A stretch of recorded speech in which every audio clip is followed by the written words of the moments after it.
잠시 기도하겠습니다. 주님이 오시는 그날까지 주님의 품에 안겨 기쁨의 찬양을 하는 그날까지 우리 안에 감사가 넘치게 하여 주시옵소서. 우리 안에 예수 그리스도의 향기가 가득하게 하여 주시옵소서. 교회 안에 그리스도의 영이 충만하기를 소망합니다. 우리의 심령 안에 그리스도의 영이 충만하기를 소망합니다. 이 시간 허락하여 주시고 말씀으로 인하여서 또 한번 은혜 허락하여 주시옵소서. 주실 줄 믿사옵고 예수님의 이름으로 기도합니다.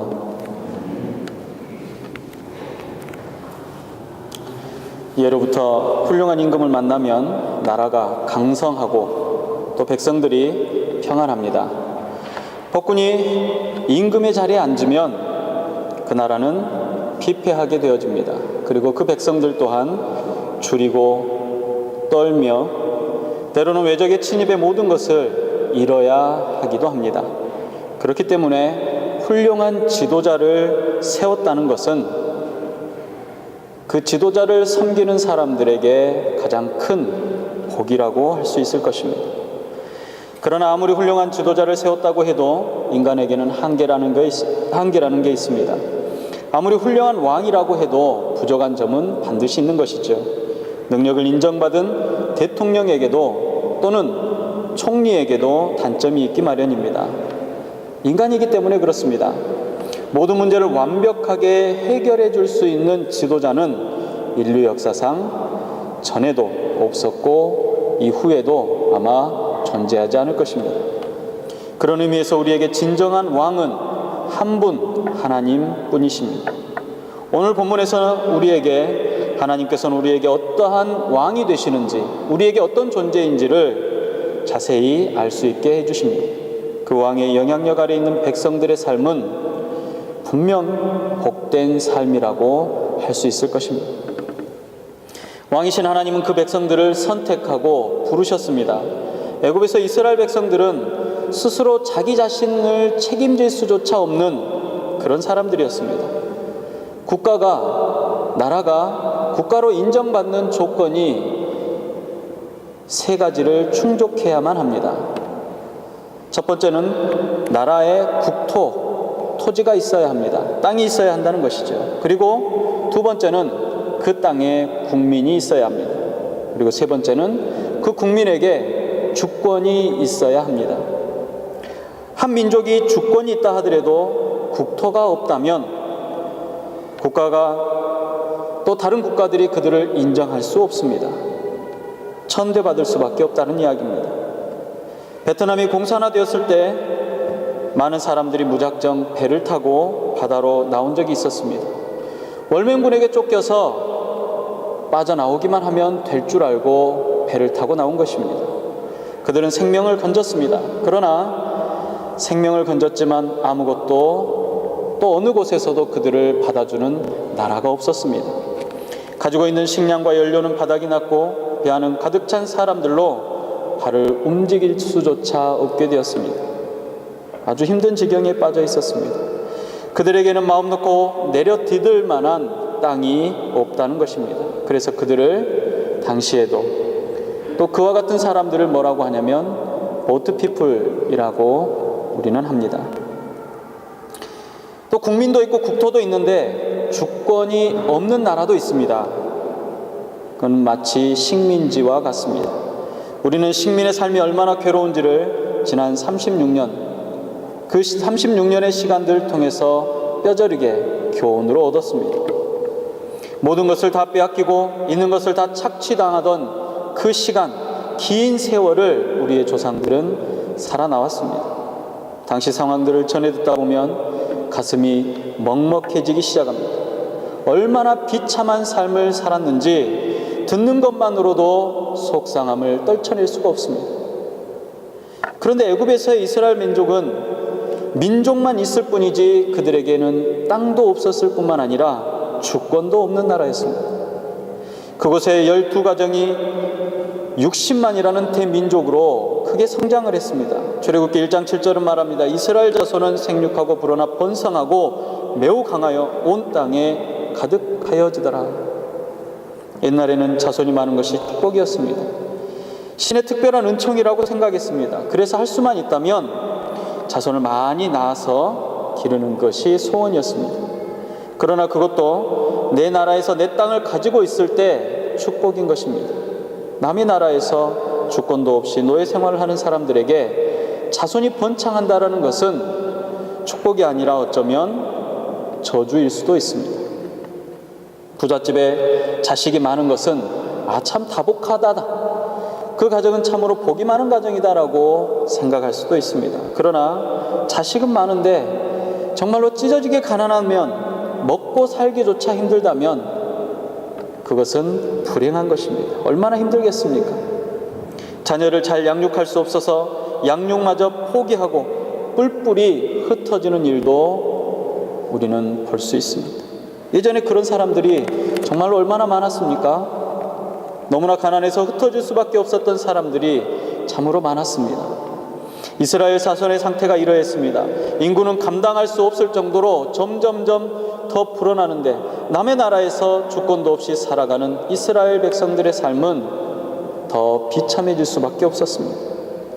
먹을 것이나 입을 것은 물론이고 아마도 집을 짓고 살 공간조차도 넉넉지 않았을 것입니다. 그대로 머물러 사는 것은 죽는 것만큼이나 힘겨운 일인데 그렇다고 해서 이들을 받아줄 수 있는 땅도 존재하지 않습니다. 그리고 쉽게 부려먹던 노예 같은 이 이스라엘 백성들을 순순히 자유의 땅으로 내보내줄 바보 같은 바로 이집트의 왕은 없다라는 것입니다. 이렇게 사방을 둘러봐도 막막하기만 했던 이스라엘을 하나님께서 애굽에서 건져내셨습니다. 이스라엘에게 이제 주권을 허락하신 것입니다. 그리고 시내산에서 언약을 맺으신 후에 그들에게 축복의 약속을 주셨습니다. 땅을 주시겠다는 것입니다. 온전한 나라를 이루시기로 작정하셨습니다. 주권을 얻은 이스라엘 백성에게 국토를 약속하신 것입니다. 그것도 보통 땅이 아니라 젖과 꿀이 흐르는 바로 그 땅 가나안을 주시겠다라는 것입니다. 그리고 그 땅에서 내려주실 복들을 아주 구체적으로 설명해 주고 계십니다. 그 내용이 바로 오늘의 본문의 말씀입니다.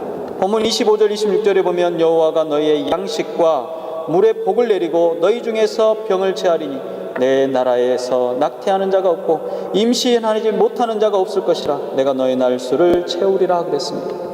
이 축복들은 이스라엘 백성들에게 얼마나 중요하고 얼마나 필요한 것들이었는지 모릅니다. 그들에게 있어서 양식과 물은 넉넉하게 공급해 주시겠다라고 약속하셨습니다.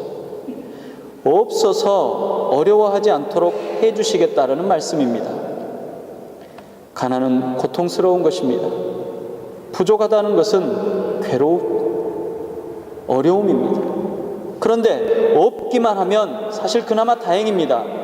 가진 것이 없어서 해야 할 일을 하지 못하고 오히려 인간으로서의 존엄성마저 훼손시키는 일이 있다면, 그러한 결과가 그에게 남겨진다면, 또 서로를 공격하고 파멸한다면 가난은 가난이 아니라 뼈저린 아픔과 고통이 되는 것입니다. 그런데 이렇게 가진 것이 없어서 아픔을 겪지 않도록 해주시겠다라고 하나님께서 약속하십니다. 그 뒤의 약속은 더 놀라운 약속입니다. 물이 귀한 지역에서 물을 걱정하지 않도록 해주시겠다는 것입니다. 한두 사람이 먹을 물이 아닙니다.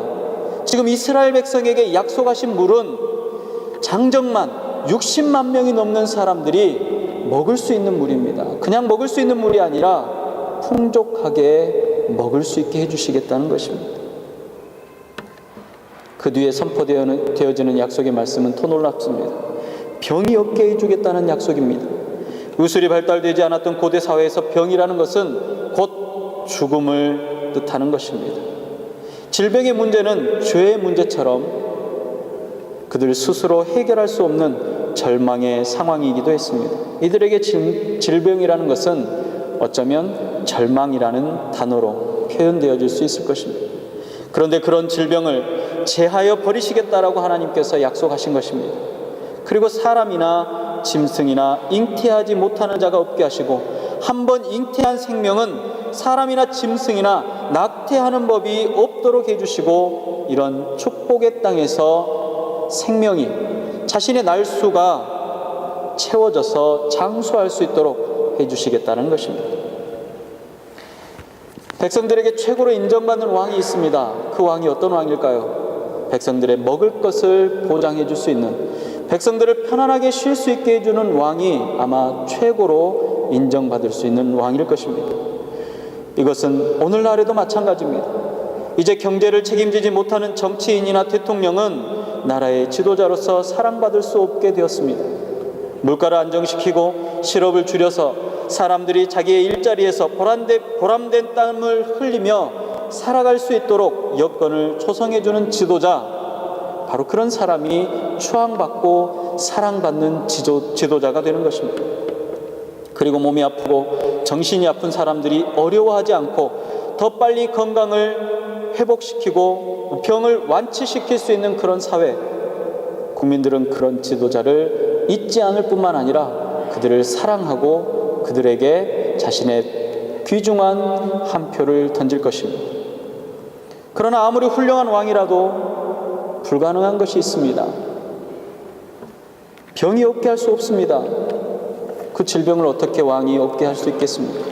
더더군다나 아이를 낳지 못하는 사람이 없도록 해주고 아이가 낙태되지 않도록 보호해 줄 수 있다는 것, 불가능한 일입니다. 태어난 생명이 자기의 날수를 안다거나 그 날수만큼 생명을 살 수 있다는 것도 불가능한 일입니다. 사람이 장수할수록 도울 수 있는 어떤 사람도 존재하지 않습니다. 인간은 어디까지나 인간일 뿐이기 때문입니다. 도대체 이런 일들을 약속하실 수 있는 분이 과연 누구겠습니까? 누구이기에 이처럼 불가능한 일을 망설임 없이 선포한단 말입니까? 그분은 창조자이십니다. 그분은 만물의 주인이 되십니다. 하나님께서는 우리의 양식의 문제로부터 잉태와 장수에 이르기까지 모든 것을 완벽하게 이루어 주시겠다라고 약속하고 계십니다.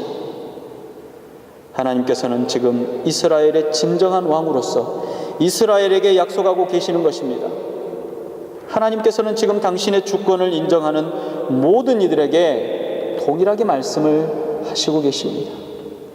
약속하신 놀라운 복은 이스라엘에게 주신 복입니다. 그리고 그 말씀을 믿는 이들에게 주시는 복입니다. 하나님의 자녀라 불리는 모든 백성을 향한 하나님의 약속이라는 것입니다. 우리는 세상에 태어나는 순간 세상의 영향을 받습니다. 환경의 영향을 받죠. 그래서 하나님의 존재나 하나님의 영향을 그냥 지나치기가 쉽습니다. 그러나 하나님께서는 이 세상을 창조하신 분이시고 이 세상 안에 하나님의 나라를 건설하시고 그의 백성들을 그의 품 안에 품어주시는 분이십니다. 우리가 하나님의 존재를 시인하든지 시인하지 않든지 모든 만물의 주인은 바로 하나님이시고 이 땅의 일들도 그분의 섭리 아래 있습니다. 그런 분의 백성이 된다는 것은 말할 수 없는 놀라운 일입니다. 이 놀라운 사실의 주인공인 여러분의 삶은 복된 삶이라는 것입니다. 인류의 역사 아래로 하나님의 약속은 한 번도 어긋난 일이 없습니다. 그리고 그 약속은 세대와 세대를 이어서 지금 저와 여러분들에게도 동일하게 주어지고 있습니다. 하나님께서 약속하신 이 축복에는 조건이 있습니다. 하나님께서 원하시는 것은 세상의 권력자들처럼 뭔가를 자기에게 바치고 아첨하고 잘해주는 것이 아닙니다. 다만 하나님 한 분만을 섬기라고 말씀하십니다. 다른 신을 섬기지 말라고 우리에게 말씀하고 계신다는 것입니다. 세심하고도 놀라운 축복을 구체적으로 말씀하시면서 하나님께서는 우상 숭배하지 말 것과 하나님 한 분만을 섬길 것을 우리에게 주문하고 계십니다. 그것도 한 번 말씀하신 것이 아니라 아주 구체적으로 여러 번 우리에게 부탁하고 있습니다. 24절과 25절에 보면 너는 그들의 신을 경배하지 말며 섬기지 말며 그들의 행위를 본받지 말고 그것들을 다 깨뜨리며 그들의 주상을 부수고 내 하나님 여호와를 섬기라고 말합니다. 또 32절과 33절에 보면 너는 그들과 그들의 신들과 언약하지 말라. 그들이 내 땅에 머무르지 못할 것은 그들이 너를 내게 범죄하게 할까 두려움이라. 내가 그 신들을 섬기면 그것이 너의 올무가 될 것이라. 하나님께서는 이런 우리의 섬김의 의무를 요구하시고 계십니다. 그리고 나서 우리에게 그리하면이라고 말씀하시며 축복의 약속을 하고 계십니다. 아무리 그거 놀랍고 좋은 약속이라 할지라도 우리의 섬김이 없으면 그 축복은 우리 것이 될 수 없다라는 이야기입니다. 그러니까 하나님의 복은 섬기면서 누리게 되는 복이라는 뜻입니다. 하나님은 다른 것을 요구한 것이 아닙니다. 우리로 하여금 전인격적으로 하나님을 섬기고 하나님 안에 있는 삶을 살아가기를 원하시는 것입니다. 정성을 다해서 뭔가를 하라는 이야기가 아닙니다. 우리는 흔히들 믿음의 얘기를 할 때 그리스도인으로서 무엇을 해야만 한다라고 생각을 합니다. 그래서 예수 믿는 사람은 이러이러해야 한다. 또 예수 믿는 사람은 이러면 안 된다라고 틀에 못을 박아서 가두기도 하고 갇히기도 합니다. 어느 누구도 완벽하게 이룰 수 없음에도 불구하고 우리는 너무나도 무책임하게 또 당당하게 서로를 향해서 그리고 자기 자신에게 요구하는 것입니다. 우리가 구원의 은혜를 얻는 것은 우리의 노력으로는 불가능한 것입니다. 지혜나 지식, 선한 그 어떤 행위가 우리를 구원케 하는 것이 아니라는 말씀입니다. 다만 무조건적인 하나님의 사랑하신 선택입니다. 그리고 죄 사함의 은혜가 그 선택 가운데 우리에게 주어졌다는 것입니다. 우리는 우리 스스로 죄의 문제를 해결하기 위해서 아무리 노력해봐도 결단코 해결할 수 없다는 것을 우리 스스로가 이미 알고 있지 않습니까? 그럼에도 불구하고 선한 그 어떤 행위가 나를 구원해 줄 것처럼 내가 교회 안에서 어떤 선한 행위를 인하여서 존귀케 되는 것처럼 전전긍긍하며 신앙생활을 하기 쉽습니다. 사랑하는 성도 여러분, 자유하시기 바랍니다. 아버지 되시는 하나님을 신뢰하시기 바랍니다. 우리에게 말씀하십니다. 우리의 어떤 조건도 우리 주님은 보시지 않고 따지지 않으시고 선택하시고 복 주시기로 작정하셨습니다. 그 하나님을 바라보시기 바랍니다. 과연 모든 만물의 주인이 누구이며 그 백성의 주권자가 누구인지 분명히 깨달아 아시기 바랍니다. 살면서 만나게 되는 그 어떤 세상의 주권자들과 비교하며 하나님을 세상의 그 어떤 곳과 동일시하지 마시기 바랍니다. 스스로를 구원할 수 없는 멸망의 존재를 두려워하거나 그것들을 섬기지 말라는 이야기입니다. 하나님의 주권을 인정하고 다만 그분을 섬기는 것, 우리에게 복 주시기로 작정하신 하나님께서 말씀하시는, 우리에게 요구하시는 단 하나의 조건입니다. 출애굽을 하던 이스라엘 백성들의 눈앞에 지금 황량한 광야가 펼쳐졌습니다.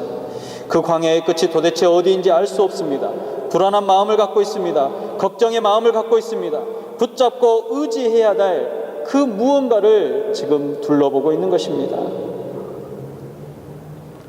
그들에게 있어서 절실한 것이 무엇인지를 생각할 그때에 하나님께서는 헛된 세상의 것을 의지하지 말고 오직 다만 하나님을 신뢰하고 하나님을 의지하며 한 분 하나님만 섬기라고 우리에게 요구하고 계십니다. 광야와 같은 세상에 나그네 된 여러분, 혹시 지금 불안하십니까? 근신된 어려운 일들 앞에 마음이 무너져 있습니까? 걱정거리로 잠을 이루지 못하고 계십니까? 1.1획도 변하지 않는 하나님의 말씀, 하나님 스스로 자신을 드러내시고 굳게 약속하시는 말씀으로 오늘 저와 여러분들에게 분명하게 약속하고 계십니다. 다만 한 분만 섬기시며 하나님께서 약속으로 주시는 놀라운 은혜와 복들을 받아 누리시기를 주님의 이름으로 축복합니다. 기도하겠습니다.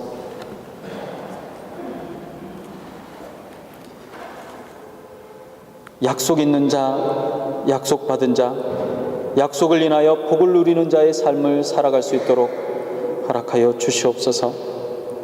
주님, 너무 두렵습니다.